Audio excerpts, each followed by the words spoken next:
하나님의 말씀을 듣기 전에 영상을 잠시 같이 본 후에 하나님 말씀 듣도록 하겠습니다. 여러분, 1990년대 10년간은 저도 방송 꽤나 했습니다.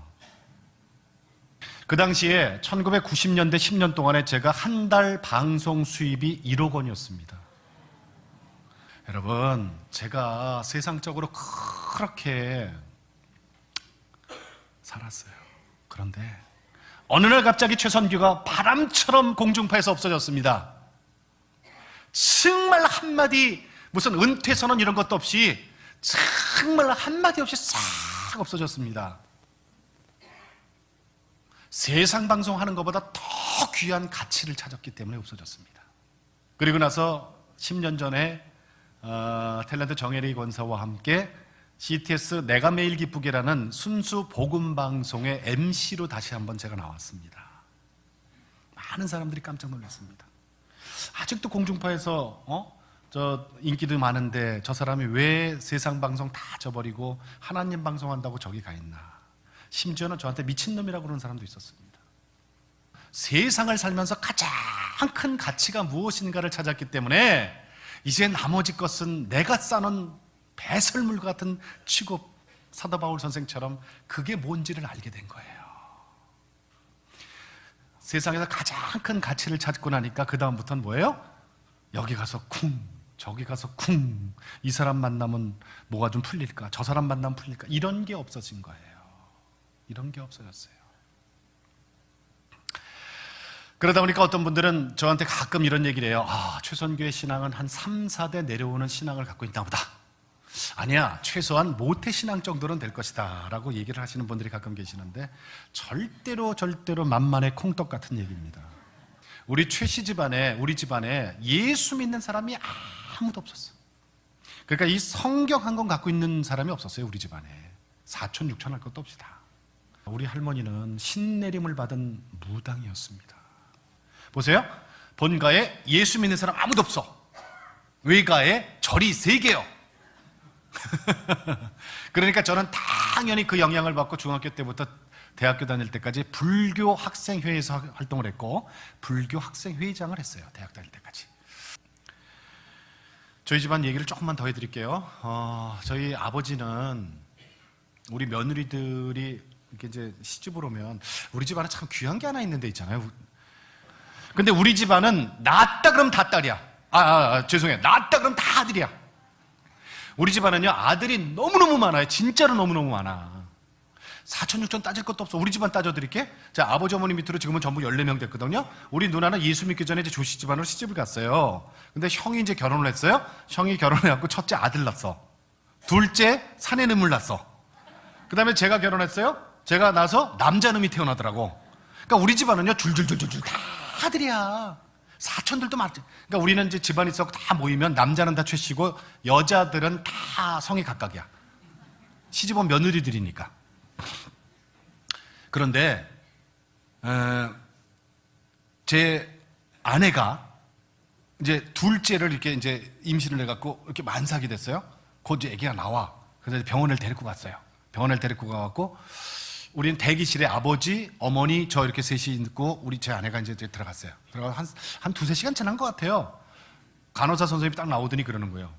양정현 보호자님. 그래서 벌떡 이러고 네! 그랬더니 축하합니다. 공주님이에요. 공주?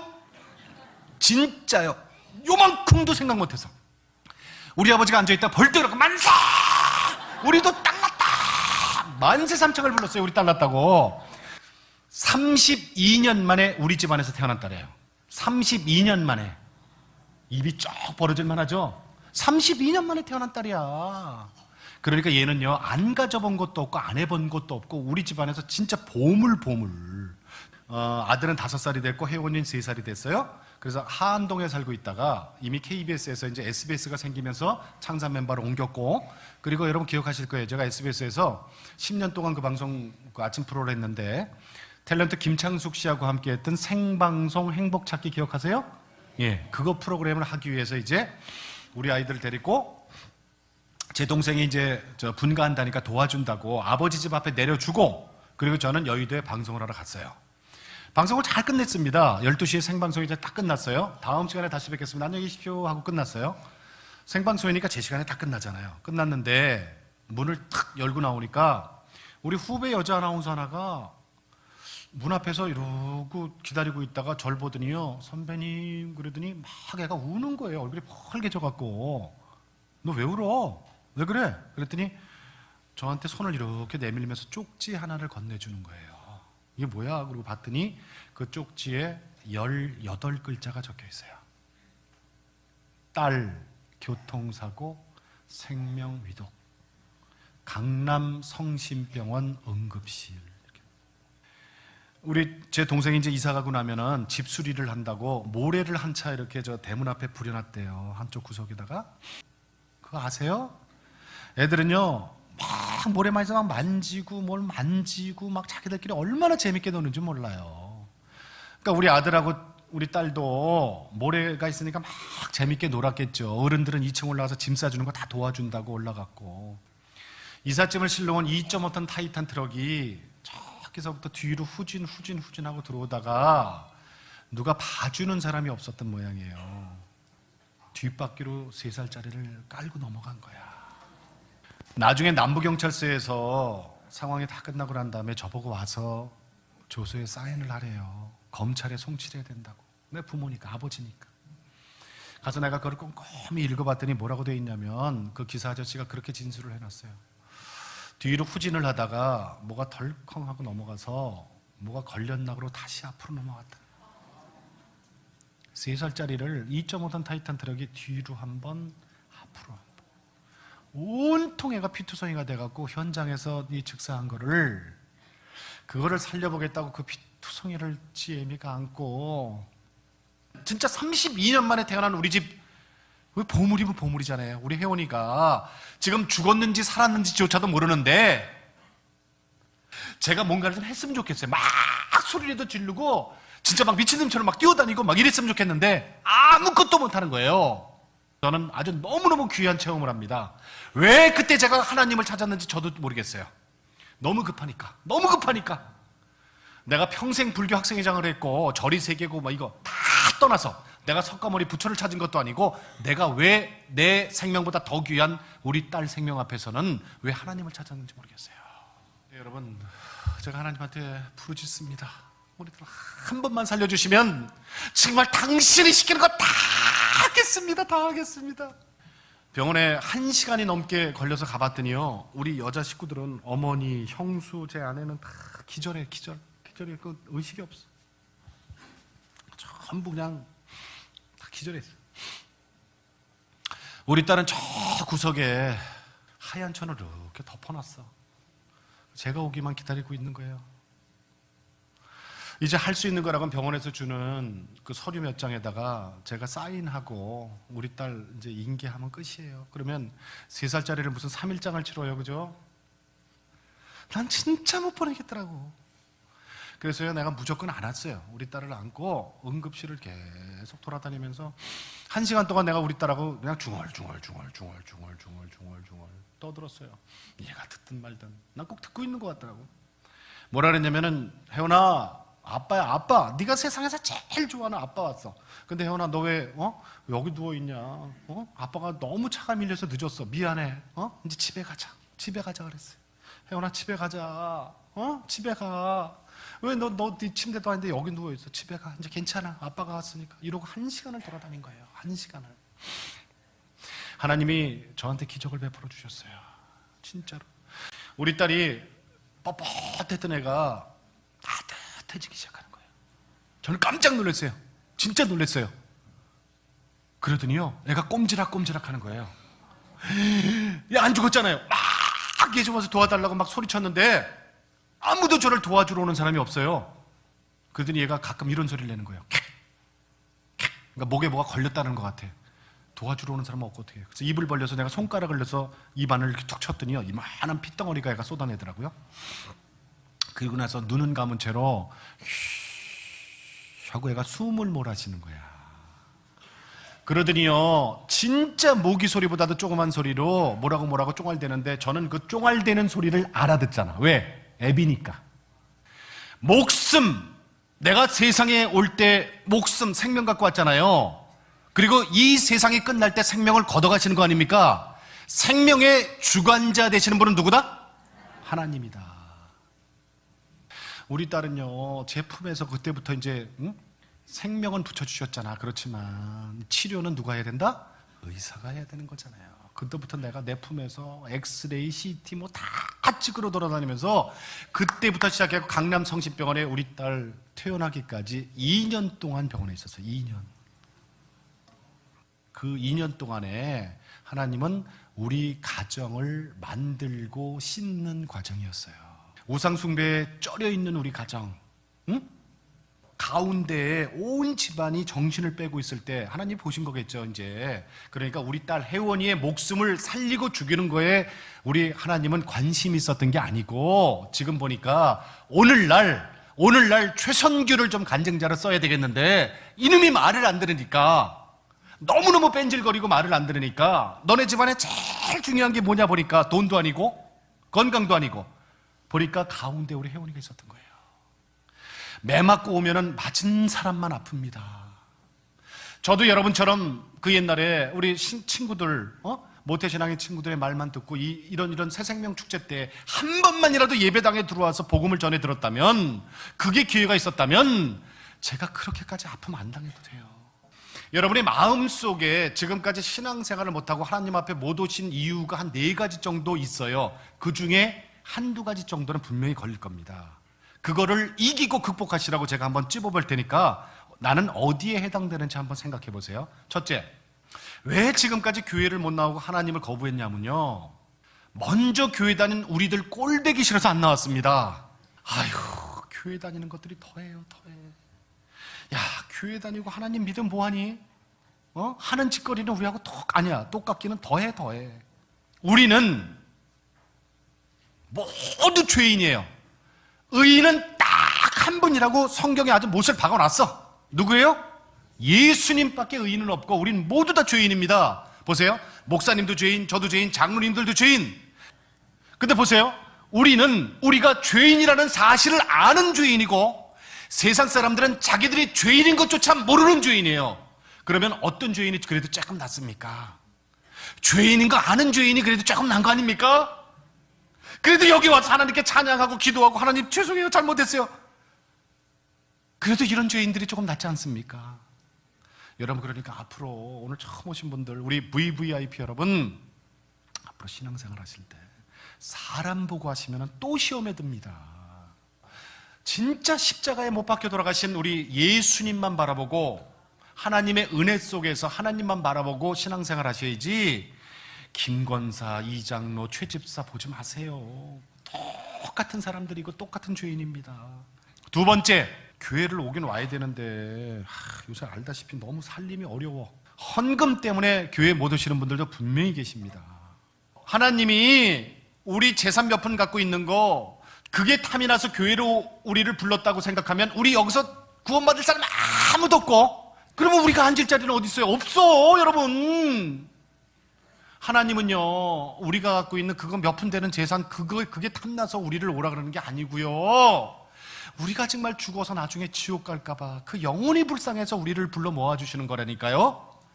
여러분, 교회 오시는데 정말 내가 헌금이 없어서 못 오시면은요, 안 내셔도 돼요. 여기는 하나님의 집이기 때문에 부족하면 어떤 수를 써서라도 하나님이 채워주십니다. 만나를 주시든지 까마귀를 동원하시든지 진짜 어떤 방법과 하나님이, 이거 절대로요, 하나님이 그냥 안 두십니다. 그러니까 여러분 걱정하지 마세요. 그러다가 여러분 나중에 되면 이제 내가 이제 저 하나님을 제대로 알게 되고 하나님의 은혜 속에 있고 예수님을 알게 되고 그러면은, 그때 최선규가 왜 헌금 안 내도 되냐고 알았다. 은혜 속에 그때는요, 여러분이 내지 말래도 주일헌금, 감사헌금 그때는 내게 돼 있어요. 걱정하지 마. 그러니까 지금 안 내셔도 돼. 세 번째, 이런 분들 계세요. 그래, 오늘 내가 있잖아, 미안해서 한번 왔는데 있잖아, 내가 다음에 올게. 다음에 봐라, 내가 다음 주 일요일 날은 말이야 등산회가 있어요. 그 다음 주 일요일 날 우리 초등학교 동창들이 어디 남이섬으로 놀러 간다네. 그 다음 주 일요일 날은 우리 고등학교 동창들이 모여서 뭘 한대요.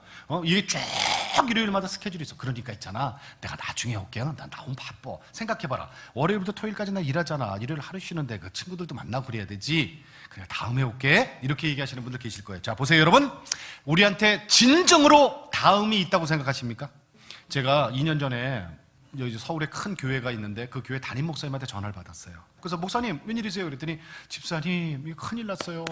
2주 뒤에 우리 교회 다시 한번 오셔서 집회 좀 해주세요 이러는 거예요. 아니 목사님, 저 거기 갔다 온 지 얼마 안 됐잖아요. 순간적으로 가만히 생각해 보니까 어떤 강사가 펑크를 낸 것 같아. 여러분 보세요, 그 큰 교회에서 강사 섭외를 2주 전에 한다는 게 말이 안 되잖아. 1년 전에 섭외해야지, 그죠? 누구예요? 펑크 낸 사람. 그랬더니 목사님이 황수관 박사요 이러는 거예요. 황수관 박사가 세브란스 병원 의사입니다. 그분이요, 몸이 좋지 않아서 병원에 입원했는데 입원해서 3일 만에 갑자기 폐혈 증세로 돌아가셨어요. 천국 가셨어요. 의사도 여러분 내일 모릅니다. 절대로 내일이 우리에게 없습니다. 우리 성경에 하나님이 뭐라고 못을 박아주셨냐면 하나님은 산자의 하나님이라 그러셨어요. 호흡이 있는 자마다 찬양하라, 호흡이 있는 자마다 하나님을 경외하라, 이렇게 돼 있어요. 여러분 이게 무슨 말이냐면 죽은 다음에는 아무 소용이 없어. 호흡 있을 때마다 내일은 없습니다. 바로 오늘입니다. 바로 오늘이에요. 자, 또 한 가지, 네 번째는 이런 분들도 계실 거예요. 그래, 알았어, 내가 마음 먹었어, 내가 교회 나가. 그런데 우리 집 앞에 가까운 교회 있어, 내가 거기 갈게. 여러분 제가 옛날에 전도할 때요, 지금도 저는 전도를 열심히 나름대로 해요. 근데 제가 뭐라고 전도를 했냐면 이렇게 전도를 했어요. 친구야, 내가 있잖아, 우리 교회로 꼭 오라는 얘기는 아니야. 내가 우리 교회 숫자 하나 더 늘려서 내가 무슨 뭐 전도왕 이런 것 때문에 하는 게 아니고, 너네 집 앞에도 있잖아, 저 십자가 있으면 거기도 하나님 계시니까 그 교회 나가서 하나님께 예배 드리면 되는 거야. 우리는 지금 어느 교회 이름만 딱 대도 아 이게 2단이다 3단이다 사입이다, 이게 구분이 되죠. 영안이 있으니까. 그런데 여러분 처음 오신 분들이 2단이 뭔지, 정통교회가 뭔지 이거 모릅니다. 그래서 십자가 있다고 아무데나 들어갔다가는 큰일 나는 이유가 여기 있는 거예요. 그래서 교회라는 것은 거리가 좀 멀어도 건강한 교회를 내가 찾아가는 거지 가까이 있다고 쑥 들어가는 데가 아니에요. 그러면 건강한 교회가 뭐냐? 건강한 교회는 그 교회를 담임하고 있는 담임 목사의 영성을 보는 겁니다. 건물을 보고 성가대 실력을 보고 밥맛을 보는 게 아니고, 우리는 어차피 양이에요, 양. 예수님 앞에까지 갈 때까지 우리를 책임진 분은 누구냐면 담임 목사예요. 담임 목사는 다시 한번 얘기하면 양치기예요. 양들이 양치기를 잘 만나야 되잖아요. 그러니까 담임 목사의 영성을 보고 그 영성이 훌륭한 분이면 그게 건강한 교회인 거예요. 여러분 이 네 가지 중에 하나 분명히 걸리실 거예요. 그러니까 그런 게 있다면 툴툴 털어버리고, 오늘 이 자리에 내가 VVIP 취급을 받는 이 자리가 나중에 하나님 앞에 오는 첫 번째 다리 역할을 하시는 걸 아시면 돼요.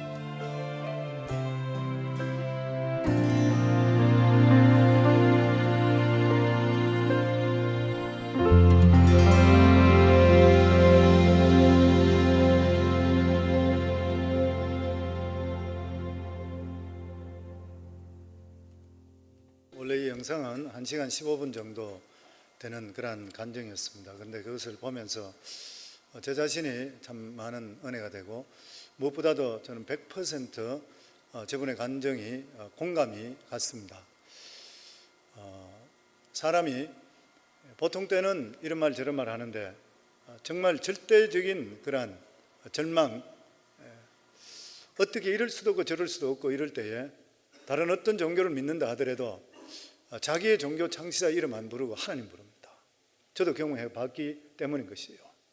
그래서 하나님께 특별히 아마 이분을 쓰시기 위해서 하나님을 찾게 하시고, 그리고 1990년도 때, 그때는 저는 잘 모릅니다만은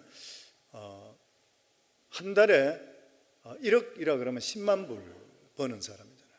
1년이면 120만 불, 대단했던 그러한 수입이었었죠. 그럼에도 불구하고 자기 딸 2.5톤 트럭이 모래에 놀고 있는 아이를 뒤로 후진하다가 깔아버리고 또 그리고 앞으로 다시 가고, 그래서 이 아이의 얼굴이 찌그러졌습니다. 이 성형수술을 몇 번 했는 거예요. 저는 그게 마음에 들어오는 게, 지금도 제가 기억하는 것은 제가 초등학교 때에 학교 가다가 어린아이 하나가 추럭이 후진하다가 추럭 후진하는 그 바퀴에 깔려서 죽은 애를 봤습니다. 얼굴이 찌그러져 있어요. 저는 그 감정을 들으면서 그게 너무 실감하게 되는 것이에요. 그래서 적사했던 그 아이를 병원에 데려갔는데, 하나님께서 정말 이 가운데서 하나님이 이 딸을 살려주시면 하나님 하란 대로 하겠습니다. 아마 많은 분들 중에서 보면 하나님 모르는 거란 사람도 절대 절망적인 이런 상황에 가면은 하나님 이 일 이루어주시면 하란 대로 하겠습니다. 안 믿는 사람도 그럴 수가 있습니다. 저도 경험해 봤기 때문인 것이에요. 그럴 때 하나님께서 이 아이를 살려주고 하나님께 저렇게 귀하게 쓰임받는 그런 모습을 볼 수가 있게 됩니다. 우리 인생은 죽음 앞에 서면 절망합니다. 꼼짝 못합니다. 아무리 건강하고 지금 큰 소리 친다 하더라도 병들어서 죽을 병에 걸리든지 아니면 정말 죽음이 기다리고 있다면 아무것도 할 수 없는 거예요. 영국의 최고 영왕이라는 빅토리아 여왕도 그가 죽음을 맞이하게 될 때에 만약 내 인생에 앞으로 내 생에 6개월만 생명을 연장시켜 준다면 대영 제국의 국토의 반을 주겠다 해도 1시간도 연장하지 못했습니다. 이것이 바로 우리 인생인 것이에요. 우리 성도님들께서도 영상으로 봤겠지만 삼성의 창업주 이병철 회장 폐암으로 타계하기 한 달 전에 천주교 신부에게 종교에 대해서 죽고 나면 어떻게 되는지에 대해서 24가지 질문을 보낸 것이 공개되었습니다. 그는 폐암으로 인해서 시시각각 다가오는 이러한 죽음의 공포 속에서 과연 인생이 무엇인 것인지, 이 죽음의 두려움이 이것을 어떻게 떨칠 수 있는 것인지 이것을 생각하게 되었던 것이에요. 그러면서 그 질문에 보면 하나님의 존재를 어떻게 증명할 수가 있는 것인가? 하나님이 정말 살아있다면 왜 하나님께서 나타내 주시지를 않는 것인가? 왜 하나님께서 인간을 사랑한다면 인간에게 불행과 고통을 주는 것인가? 하나님이 계시다면 왜 악인을 만드는 것인가? 히틀러 같은 사람, 스탈린 같은 사람, 수백만 명, 수천만 명을 죽이는 이러한 악인을 왜 만드는 것인가?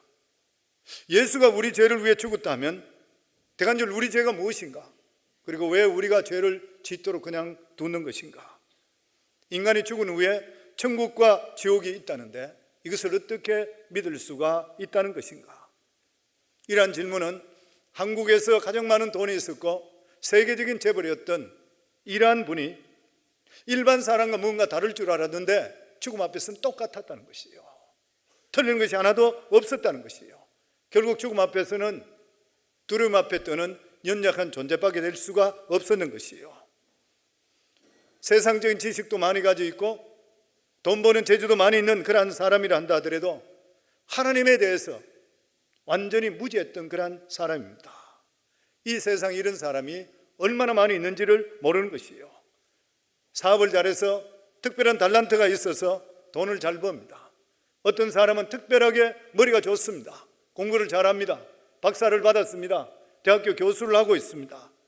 그럼에도 불구하고 인간이 무엇인지, 인생이 왜 태어났는지, 어디로 가는지, 그리고 죽고 나면 어떻게 되는지 이런 데 대해서 영적으로는 무지한 사람이 수도 없이 많이 있는 것이에요. 이 세상에 인간을 창조하시고 인간이 어떻게 만들어졌다고 기록된 책은 성경밖에 없습니다. 성경에 보면은 인간은 하나님의 형상과 모양으로 지음 받았다 했습니다.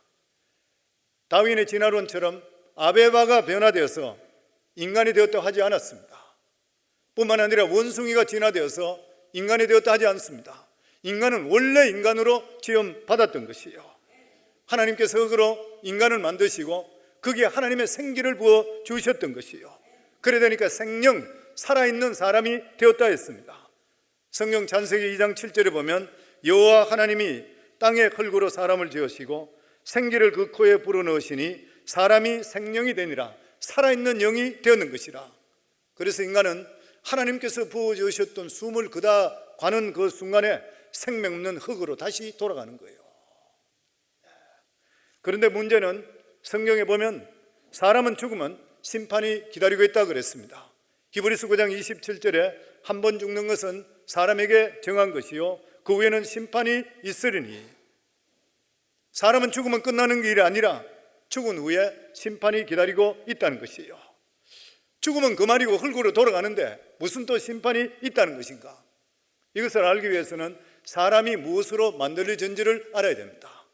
성경 데살로니가전서 5장 23절에 너희는 영과 혼과 그리고 몸으로 이루어졌다. 그러니까 우리 삶은, 우리는 육체와 혼과 그리고 영으로 이루어졌다. 육체는 우리가 보이는 이 육체인 것이에요. 그리고 혼은 지정의, 지식, 그리고 감정, 그리고 의지, 인격인 것이죠. 이 혼으로 이루어졌다. 그리고 영, 하나님의 영 아니면 사탄의 영, 세상의 영인 것이죠. 그런데 인간이 죄를 지음을 통해서 하나님의 영이 우리 속에 떠나감을 통해 우리 영이 죽어버렸던 거예요. 그래서 우리 인간에 남아있는 것이 눈에 보이는 육체와 혼밖에 없는 것이에요.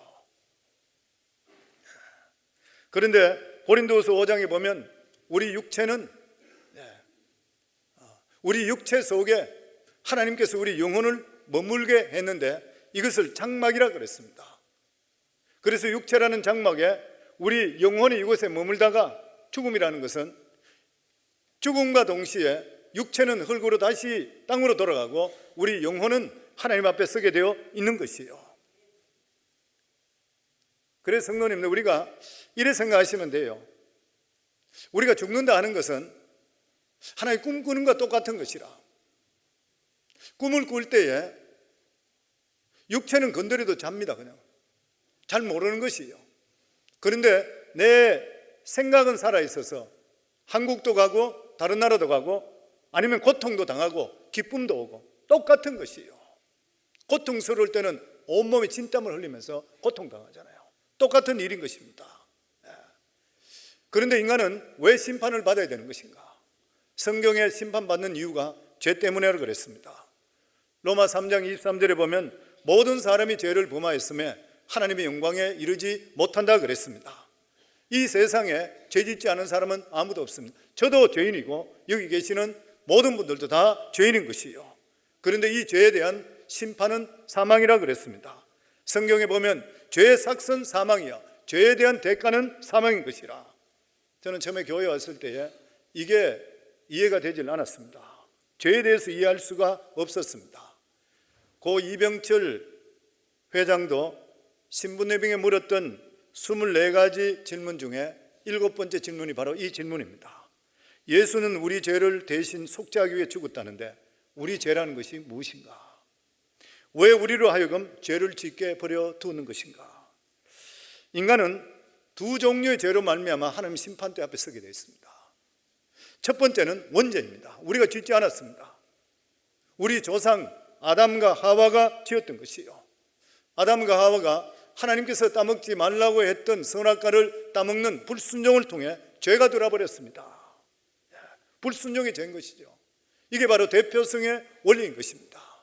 우리 조상이 죄를 지음을 통해 그 후손으로 태어난 자도 같이 죄인이라. 다른 이야기를 이야기하면 종으로 있다가 그 종의 가정에서 태어난 자녀들은 모두 다 종인 것이에요. 하나님의 자녀였다가 죄가 들음을 통해서 죄의 종이 되어버렸습니다. 그래서 그 후손들은 모두 다 죄의 종이기 때문에 죄에 대한 심판을 받아야 되는, 이것이 바로 원죄인 것이에요. 그리고 두 번째가 바로 자범죄입니다. 이 세상에 우리가 살아가면서 짓는 그러한 죄들, 성경 갈라디아서 5장 19절부터 보면 이 죄가 어떤 죄인지 나와 있습니다.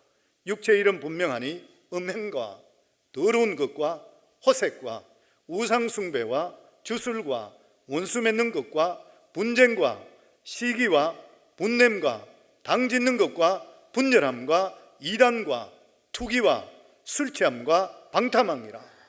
뿐만 아니라 성경에 보면 믿음으로 하지 않는 것은 모두 다 죄라 그랬습니다. 그렇기 때문에 이 세상에 저를 포함해서 모든 사람들은 다 죄인이기 때문에 하나님은 죄가 없으신 분이라 우리가 죽고 나면 죄값을 치를 수밖에 없는 것이요, 한 사람도 심판을 면할 수가 없습니다. 성경에 보면 형벌 받을 자는 결탄코 용서하지 않는다 그랬던 것이요. 그래서 오늘 읽은 이 말씀이 누가복음 16장에 있는 말씀 보면 유일하게 예수님께서 천국과 지옥에 대해 말씀하며 사람 이름까지 거론하는 것이 이 말씀입니다. 너무나도 실제적이고 정확하게 천국과 지옥에 대해서 말씀합니다.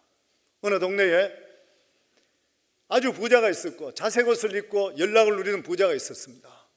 죽으면 끝이라 생각했던 그런 사람, 돈 많이 벌고 쾌락을 즐기던 그런 사람입니다. 그런데 그 가정에서 떨어지는 부스러기로 먹고 있던 아주 가난했던 나사로가 있었습니다. 그런데 이 두 사람이 세월이 지나고 나서 똑같이 죽었습니다. 그런데 한 사람, 이 나사로는 죽어서 낙원에 아브라함의 품속에 있고, 이 나사로는 그 가난하고 힘든 가운데 있는데도 불구하고 하나님을 경외하고 살았던 사람이고, 부자는 죽으면 끝이라고 생각하고 쾌락적으로 살았던 사람입니다. 그리고 이 부자는 죽어서 엄부에 떨어졌다 그랬습니다.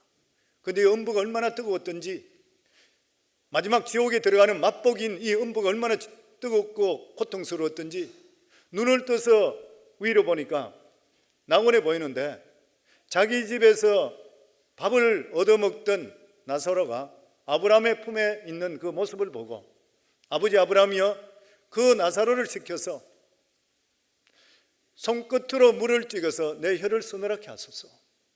그것을 보면서 우리가 아는 것이 뭐냐면은 죽어도 고통도 할 수 있고 대화도 할 수 있다는 것을 알 수 있는 것이에요. 그랬을 때에 아브라함이 말하기를 네가 있는 곳과 이곳은 깊은 구렁이 있어서 나도 갈 수도 없고 너도 올 수도 없는 것이라. 그랬을 때에 아버지 아브라함이여 그렇다면 내 형제 다섯이 아직까지 하나님을 모르고 있으니까 제발 이 나사로를 살려서 가서 천국과 지옥에 있다는 것을 알려주소서. 그러니까 아브라함이 이야기하기를 세상에는 모세도 있고 선지자도 있다, 목사도 있고 전도자도 있고 수많은 사람이 있다. 그 사람들의 전하는 복음을 듣지 않는 자는 죽은 자가 살아나도록 듣지 않는다. 왜냐하면 이 세상에 구원받을 수 있는 유일한 길은 살아있을 때밖에 없는 거예요. 죽으면 끝나버리는 것이에요. 지옥은 어떤 것입니까? 마가복음 9장 48절에 예수님께 말씀하시기를 거기에는 구더기도 죽지 않고 불도 꺼지지 아니하느니라. 사람이 불로서 소금치도 담과 같으니라. 이것이 바로 지옥이라는 것이에요. 성도님들, 여기 오신 우리 성도님들, 이 세상은 절대로 끝이 아니라는 것이에요. 죽고 나면 영혼과 육체가 분리되는 것이고 우리 영혼은 심판대 앞에 설 수밖에 없는 것이에요. 그런데 하나님께서 우리 인간을 너무나 사랑하십니다. 그래서 구원의 계획을 세워 주셨습니다. 그분이 바로 예수 그리스도 하나님의 아들이신 것이에요. 왜냐하면 우리 인간의 죄를 해결하시기 위해서 우리 인간 자체로서 죄인이기 때문에 해결될 수가 없습니다.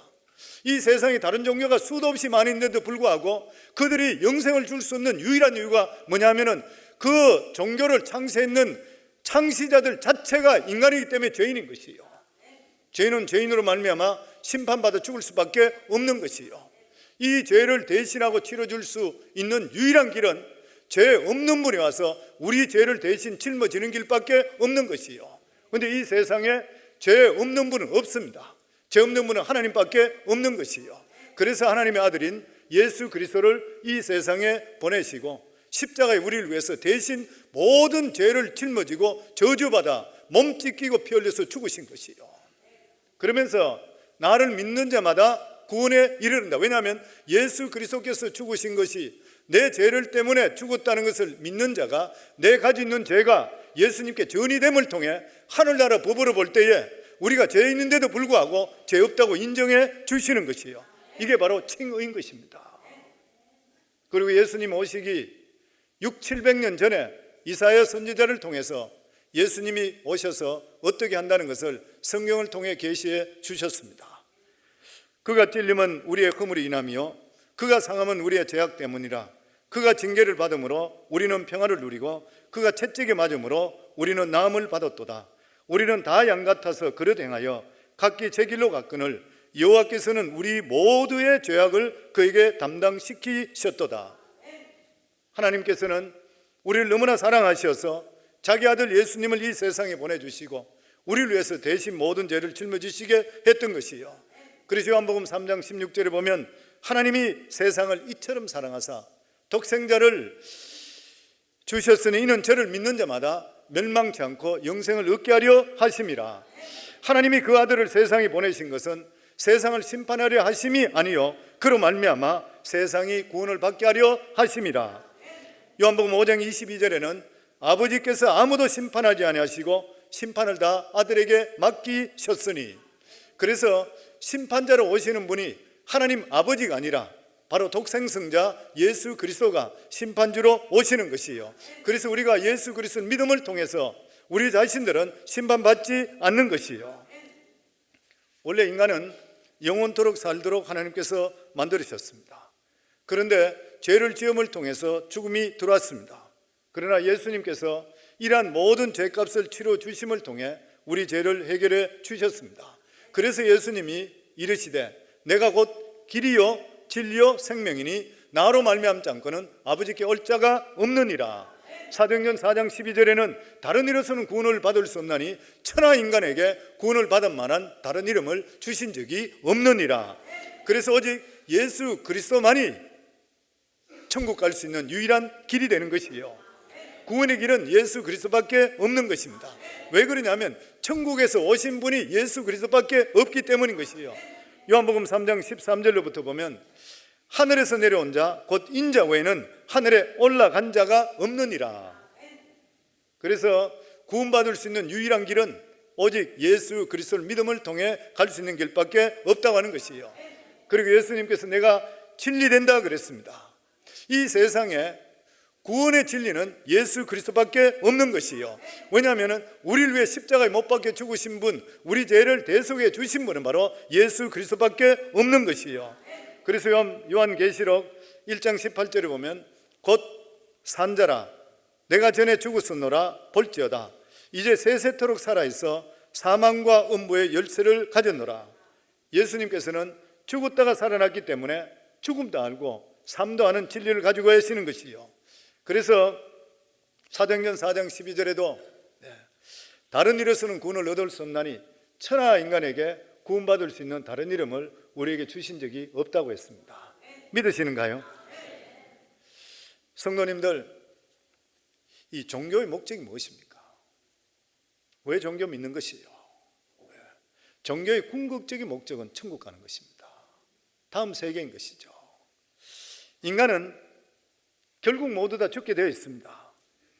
우리가 이 세상에 살아가는 여러 가지 필요한 것들을 위해서도 하나님께 기도합니다. 그렇지만 그것은 부수적인 것이죠. 교회 열심히 다니는데도 불구하고 만약에 예수 그리스도를 영접하지 않았다 그러면, 마지막 순간에 심판받는다 그러면 그것은 믿음 생활을 했다고 할 수가 결코 없는 것이요. 예수님께서는 이 세상에 오셔서 우리를 위해 십자가에 못 박혀 죽으시고, 그리고 그 우리 죄값을 치렀다는 것을 증명한 것이 죽으시고 3일 만에 부활하셨습니다. 이 세상의 어떤 종교도 종교 창시자가 죄값을 치르고 다시 살아난 분은 한 사람도 없습니다. 오직 예수 그리스도밖에 없는 것이요. 그래서 예수님은 죽으시고 다시 부활하시기 때문에 죽음 건너편을 보고 해결하시고 돌아오시는 것이요. 그래서 예수님만이 참 생명이 되는 것입니다. 오늘 여기 전도 받아서 오시는 분들 많이 계실 거예요. 아마 오기 싫은데 강권적으로 이야기해서 오신 분도 계실 것입니다. 저도 강권적으로 정말 오랫동안 권면해서 교회 꼭 오시라고, 참 인간적으로 볼 때는 참 좋은데 예수를 안 믿으니까 너무 안타까웠습니다. 그래서 그분 위해서도 제가 기도했는데 3부 예배 들어오기 전에 저에게 메시지가 들었어요. 목사님 죄송합니다, 다른 일이 생겨서. 그래서 제가 마음적으로, 왜냐하면 예수 안에 들어오지 않고 믿음 안에 들어오는 것은 세상의 권세 잡는 세상 세력에서 하나님 쪽으로 들어오는 것은 사탄이 정말 놓지 않습니다. 오늘 이곳에 오신 분들은 이미 승리하신 것이에요. 아멘. 그래서 그분에게 다음 주일날 꼭 저희 뵙기 원합니다. 그래 다음 주일에 뵙겠습니다. 그렇게 했습니다. 그런데 제가 다음 주일에 똑같은 메시지, 이러한 천국과 지옥에 대한 메시지를 제가 전한다고 장담할 수가 없는 것이에요. 항상 그 시간이 하나님께 주시는 메시지가 따로 있는 것입니다. 저희 아내도 어제 보니까 아마 여러분도 많이 그런 분 계실 거예요. 미장원에 갈 때가 아직 안 됐는데도 불구하고 미장원에 가더라고. 그 왜 이렇게 빨리 가냐, 일찍 가냐 했더니만 그 미용사에게 전도를 해야 되는데 이제 가서 꼭 다시 한 번 더 이야기하기 위해서 꼭 가야 된대요. 그러면서 갈 때에 빵도 사서 그래 가더라고. 보니까 성도, 우리가 빵 사줄 이유가 있어요?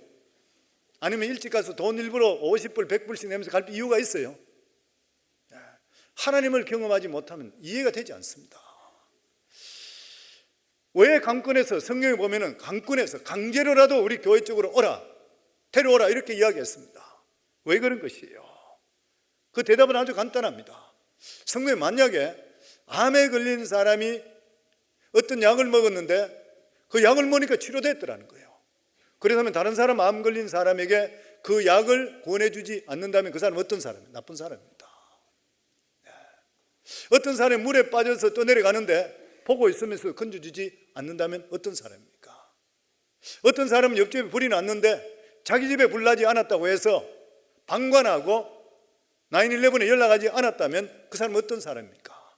그렇기 때문에 성경 말씀에 보면은 네가 구원받은 데도 확실하고 네가 하나님을 확실히 아는데도 불구하고 지옥 가는 사람을 방관할 때 그 핏값을 너에게 찾겠다는 거예요. 너에게 찾겠다는 것입니다. 성도님, 만약에 우리가 예수 믿고 확실히 구원받은 게 확실하시면 천국과 지옥이 확실히 있다는 것을 아시게 된다면 예수 믿지 않는 사람들에게 복음을 전가하지 않을 수가 없어요. 저 같은 자도 목사 될 이유가 하나도 없는 것이고, 사업 잘 되고 있는데 다 정리하고 목회자로 들어올 이유가 하나도 없어요. 그런 사람이 수도 없이 많아요. 최성규 씨도 마찬가지잖아요. 한 달에 10만 불씩 벌던 사람이 왜 다 치워버리고 복음 방송 들어가면 돈을 그렇게 받아요? 뭐를 받아요? 그런데도 불구하고 정말 너무나도 바꿀 수 없는 가치관을 발견했는 것이에요. 성도 여러분, 천국과 지옥은 분명히 존재합니다. 신약에 보면 지옥이란 말이 13번 나오는데 12번을 누가 이야기하냐면 예수님 말씀했습니다. 예수님 말씀했던 것이요.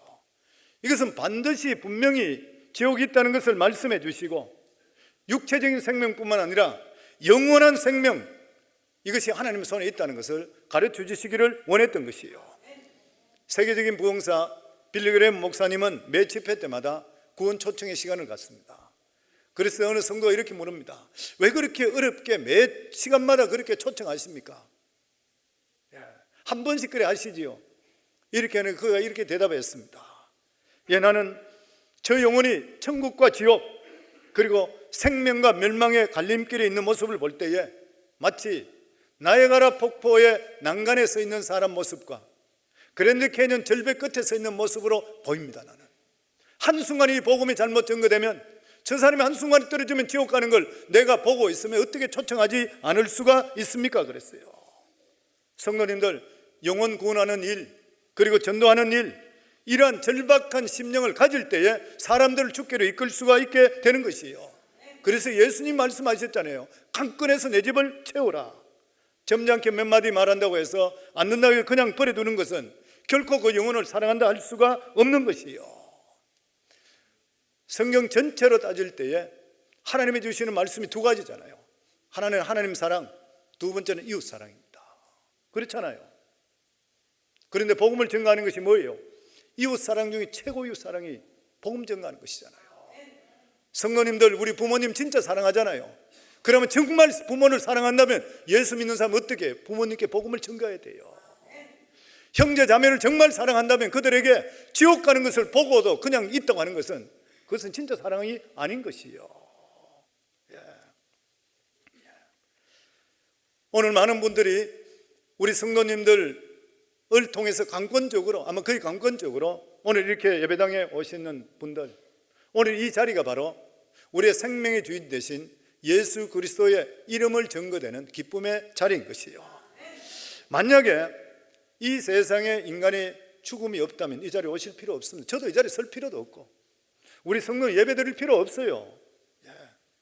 인간은 죽지 않으면 종교가 필요 없는 것이요. 그런데 인간은 모두 다 죽게 됐습니다. 한 사람도 예외가 없는 것이에요. 통계에 의하면 1년에 전 세계 5,700만 명이 죽는다고 합니다. 죽음의 쓰나미가 5,700만 명 쓸어가 버려요. 한국의 대한민국 인구보다 더 많은 사람들이 1년에 없어져 버린 것이에요. 죽음의 무서운 쓰나미가 언제 우리들에게 닥칠지를 모르는 것입니다. 그런데 죽고 나면 반드시 성경에 심판이 있다는 것이에요. 왜 그렇습니까? 죄 있는 자는 결탄코 용서하지를 않기 때문인 것이에요. 그러나 예수님께서 오늘 이렇게 말씀합니다. 예수께서 이르시되 나는 부활이요 생명이니 나를 믿는 자는 죽어도 살겠고 무릇 살아서 나를 믿는 자는 영원히 죽지 아니하리니. 아멘. 오늘 이 순간이 은혜 받을 때요, 오늘 이 시간이 구원의 시간이라고 우리에게 말씀해 주시고 있는 것입니다. 오늘 사랑하는 성도 여러분, 눈을 잠시 감으시기 바랍니다. 오늘 이 시간에 우리 오신 우리 성도님 중에서 이 예수 그리스도를 나의 구주로, 예수님께서 십자가에 못 박혀 죽으신 것이 나를 위해서 죽으신 것을 믿으시는 분은, 그리고 앞으로 그렇게 살길 원하시는 분, 예수님께 십자가에 못 박히시기 전에 강도가 있었는데 우편에 있는 강도가 마지막 순간에 잘한 일 하나도 없고 나쁜 짓만 했지만 예수님을 그 자리에서 믿으면서 예수님 나를 기억하소서 했을 때에 예수님께서 그 강도를 보고 너가 나와 함께 오늘 낙원에 있으리라, 구원의 역사가 임했습니다. 구원은 우리가 무엇을 열심히 한다고 받는 것이 아니라 예수 그리스도께서 내 죄를 위해서 십자가에 대신 죽으신 것을 내가 믿음을 통해 구원받는다 그랬습니다. 오늘 이 시간에 혹여나 처음 듣는 말씀이라 하더라도 그 예수를 내가 영접하기 원합니다. 내 죄를 그분이 위해서 죽었다는 것을 내가 믿기를 원합니다. 그리고 오늘 이 시간 구원받기를 원하는 분, 오늘 순간적으로 강도의 구원받는과 마찬가지로 오늘 이 시간 천국에 우리의 이름의 생명록에 이름이 기록되게 되어 있는 것이에요. 오늘 이 시간 예수 그리스도를 믿겠습니다, 이렇게 원하시는 분은 그 자리에 손을 들어주시기 바랍니다. 제가 그분을 위해서 기도하겠습니다. 번쩍 들어주시기 바랍니다. 오늘 이 시간에 은혜 받을 때요, 오늘 이 시간이 구원의 때라 그랬습니다. 우리가 내일을 모르는 인생을 살고 있습니다. 우리가 어떻게 될지 몰라요. 그러나 구원은 한순간에 예수 그리스도의 믿음을 통해 구원받게 되어 있는 것입니다. 다시 한 번 더 초청합니다. 예수 그리스도를 오늘 영접하는 이 순간에 저 이름은 천국 생명록에 기록되게 되어 있고 구원받게 되어 있고 우리 죄가 사해지게 되어 있습니다. 우리가 죄 사함을 받는 것은 어려운 일이 하나도 아닌 것이요, 왜냐하면 예수님이 죄값을 대신 치러 주셨기 때문인 것입니다. 다시 한 번 더 우리 성도님 초청합니다. 오늘 오신 분들 중에, 이곳에 예배 드리는 분들 중에 예수 그리스도를 내 구주로 모시기 원합니다. 주인이 되기 원합니다. 내 죄를 위해서 죽으신 예수를 믿습니다. 이런 분은 번쩍 손을 들어 주시기 바랍니다. 우리 모든 분들, 많은 분들이 손을 드셨는데 오늘 같이 제 기도를 따라해 주시기 바랍니다. 사랑하는 하나님, 저는 죄인입니다. 어디에서 와서 왜 살며 어디로 가는지 알지 못하고 방황하며 살았습니다. 오늘 이 시간 하나님의 부르심을 받고 믿음으로 손을 들었습니다. 예수님의 십자가 보혈로 저희 죄를 씻어 주시옵소서. 저를 위하여 죽으시고 저를 위하여 부활하신 예수 그리스도를 내 구주로 모셔드립니다. 지금부터 영원토록 주님과 함께 살겠습니다. 하나님은 내 아버지가 되셨습니다. 예수님은 나의 구주가 되셨습니다. 저는 하나님의 자녀가 되었습니다. 저를 구원해 주시니 감사합니다. 예수님 이름으로 기도드립니다. 아멘. 손 내리시기 바랍니다. 아버지 하나님 은혜 감사합니다. 오늘 이 시간 아버지 하나님, 많은 분들이 처음으로 예수 그리스도를 영접했습니다. 지금까지 어디에서 와서 왜 살며 어디로 가는지 모르고 방황하며 살았습니다. 오늘 이 시간 예수 그리스도를 구주로 영접했사오니 영접했는 모든 분들마다 주님 앞에 설 때까지, 아버지 이 세상 끝나 주님 앞에 설 때까지 주님께서 보호하시고 지켜주시고 하나님의 자녀의 복을 풍성히 받으며 살아갈 수 있는 복된 성도들 다 될 수 있도록 축복해 주시옵소서. 구원해 주심을 감사합니다. 예수님 이름으로 축복하며 기도하옵나이다. 아멘. 오늘 이렇게 예수 믿고 구원받은 우리 성도님들, 우리 하나님께 감사 박수 한번 드리도록 하겠습니다. 예수 믿고 구원받으신 후에 하나님의 성경 말씀을 듣고, 그리고 하나님 자녀 되어서 말씀대로 살아가시고 말씀대로 기도할 때에 하나님의 능력이 우리 삶 속에 나타나게 되어 있는 것이고, 하나님이 주시는 귀한 복을 받을 수 있게 되는 것이에요. 그래서 가장 중요한 것이 뭐냐면, 우리와 하나님 관계에 죄의 담이 무너지고 하나님과 우리 관계가 아버지와 자녀가 되는 관계, 바로 예수 그리스도 영접하는 그 길인 것입니다. 오늘 예수 믿은 분들 정말 예수님 이름으로 축복합니다. 이제부터는 신앙생활 열심히 하시기 바랍니다. 그리고 말씀 안에 거하시기 바랍니다. 그래서 하나님의 주시는 놀라운 축복을 누리며 살아갈 수 있기를 주 이름으로 축원합니다.